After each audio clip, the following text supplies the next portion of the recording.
The polls have closed in Indonesia with preliminary results expected in the coming hours. Religion has played quite a significant role in voters' minds. For more, Indonesia correspondent Anne Barker joins me now from Jakarta. Anne, is there much doubt the incumbent President Joko Widodo will be re-elected?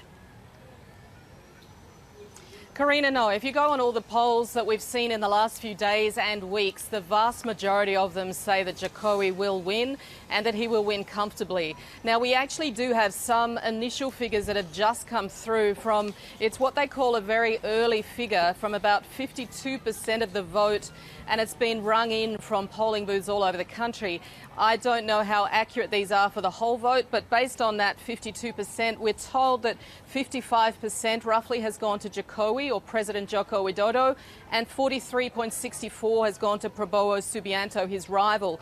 That is, if that was a vote across the board for 100% of the vote, which we won't know for a while, that's a slightly bigger margin than he won at the 2014 election. But I have to stress that is a vote that's called a very quick early vote. We're at one booth here in Jakarta where we've just seen the votes taken out of the boxes and counted, and then the votes put on a tally board. Someone would have rung that vote through to perhaps a central tally room of sorts, and from there they're compiling the overall picture. But we won't know potentially for several hours whether that is an accurate figure or whether it may actually change somewhat.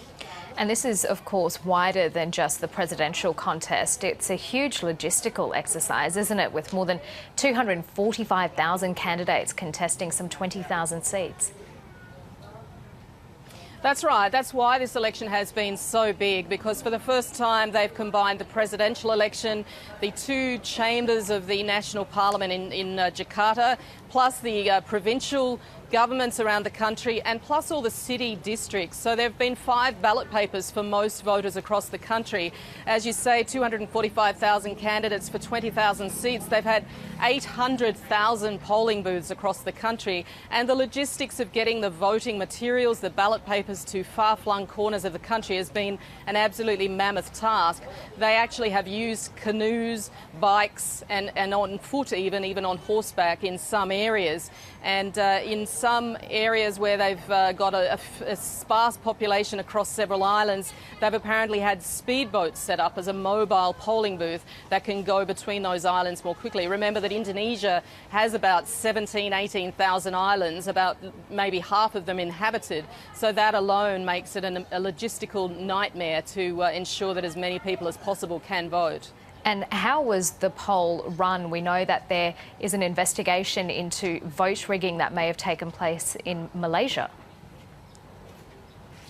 That's right. In Malaysia, there were something like 320,000 votes that are now going to be rerun for Indonesians who live and work in Kuala Lumpur, because they found bags and bags of votes last weekend or last week at a warehouse in Kuala Lumpur, some 10,000 or 20,000 votes that had been tampered with, apparently, where they had already been marked in favour of Joko Widodo.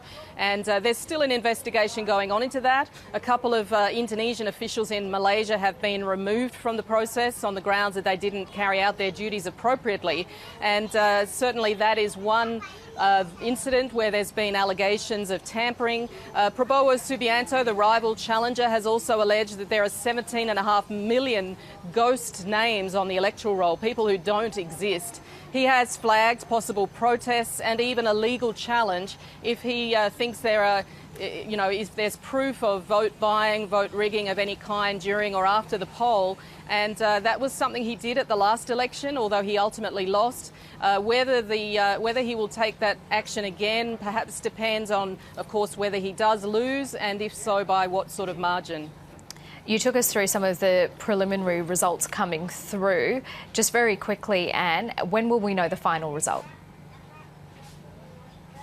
Well, look, any time after now, we've been told we could get this quick early indication of who wins the presidential vote. Certainly not the other votes, but that is the one that everybody's waiting on.